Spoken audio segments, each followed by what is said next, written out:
Hi there. Thanks for coming to my channel, Software Test Automation for Eternity. So in this channel, we're going to cover various topics in software testing. Mainly, um, we're going to cover test automation framework and tooling, but also we're going to cover test automation test software testing fundamentals. Yeah. So this particular video is part of the series that we're working on. So this series will provide the software testing fundamentals using these interview questions. Yes, our channel is for test automation and tooling, but I think having this good software testing fundamentals is very, very beneficial for test automation engineers and SDETs. So I'd like to cover this one first, and then we're going to move into the test automation framework and tooling portion. Yeah. So today's topic I chose is your past project. Yes. So this one maybe gears towards more onto the interview side rather than the software testing fundamentals. But I think this question comes up a lot, and I think it's important enough to have a one video session for this. So let's get into it. So there are many behavioral interview questions get asked during the interview, right? So maybe this is not just specific to the QA engineers or SDATs or QAEs, but this is more of understanding what you did, and then there's some data points that interviewer can get out of it. So the common question that can be asked is like this: Can you give me an example of difficult problem you solved at work?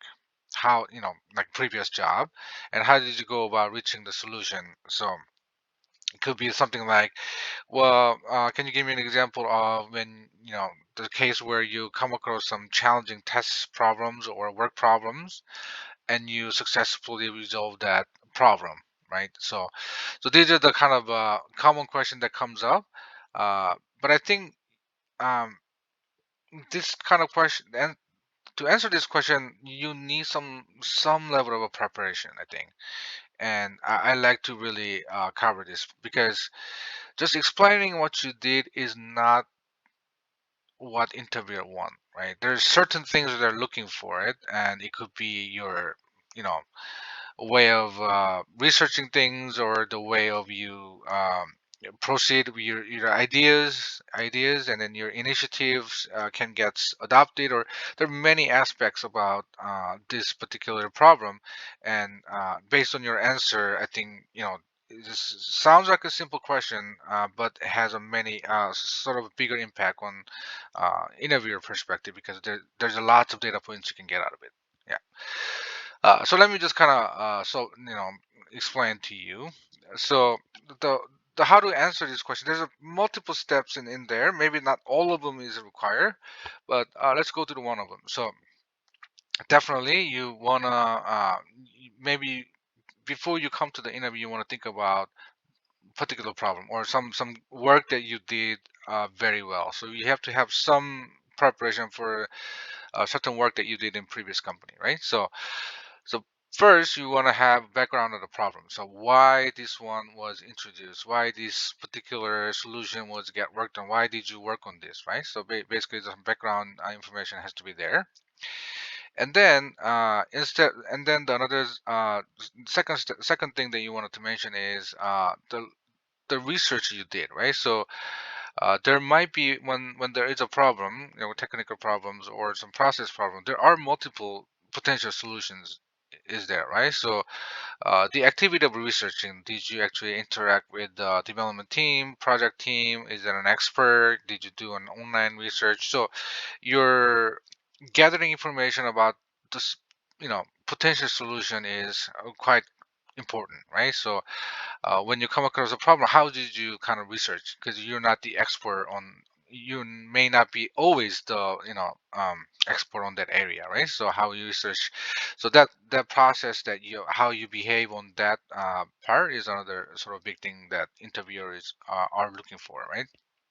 And then also the decision making process of the potential solutions, right? So definitely there's some pros and cons, stuff, cons items are compared, and then you go with the decisions, right? So sometimes decision making is not always the, you know best.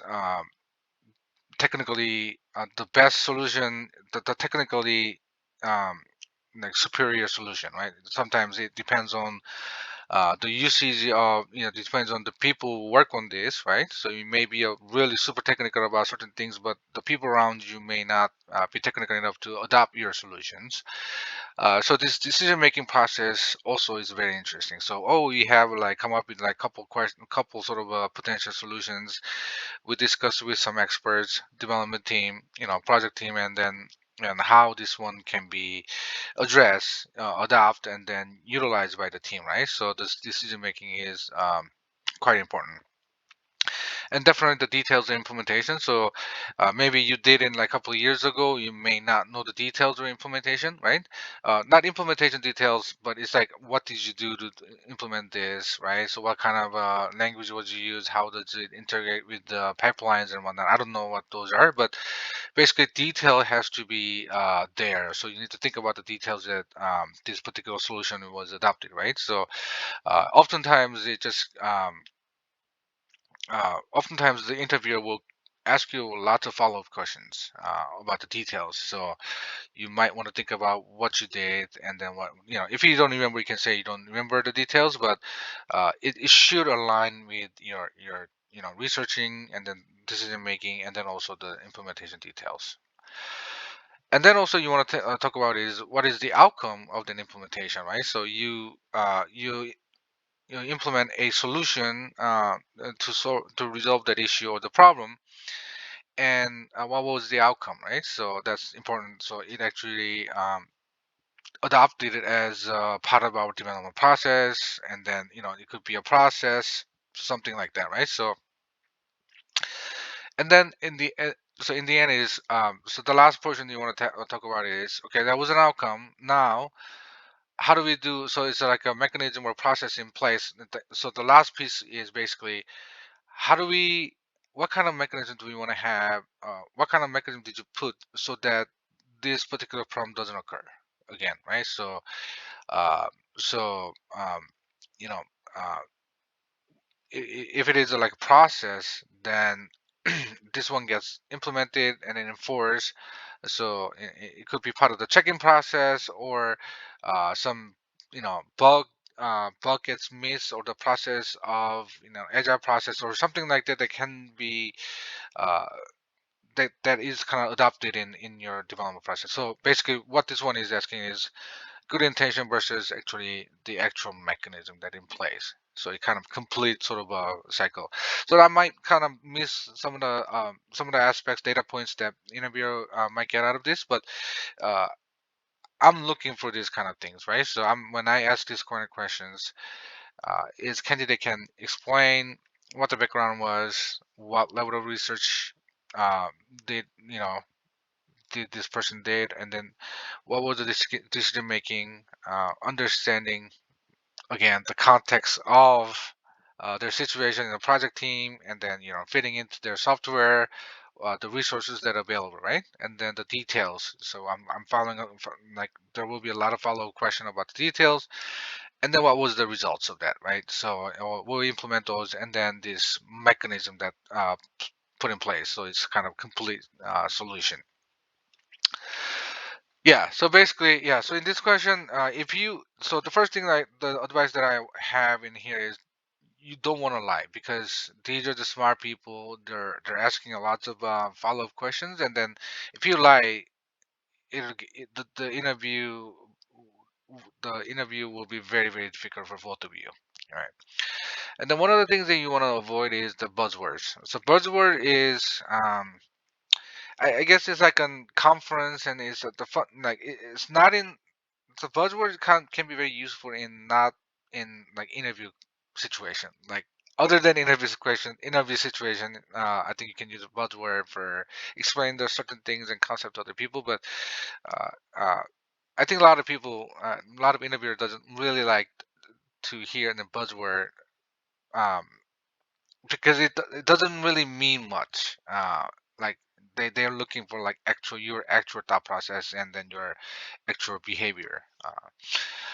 Okay, so yeah, another one is be prepared. Always be prepared for this interview.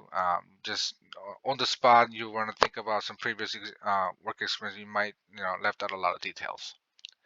Okay, so this is today's video, and if you like this video, just go ahead and then thumbs up buttons, and yeah, if you haven't subscribed this channel yet, and please do so. And okay, so thanks for watching this video, and have a nice day. Bye.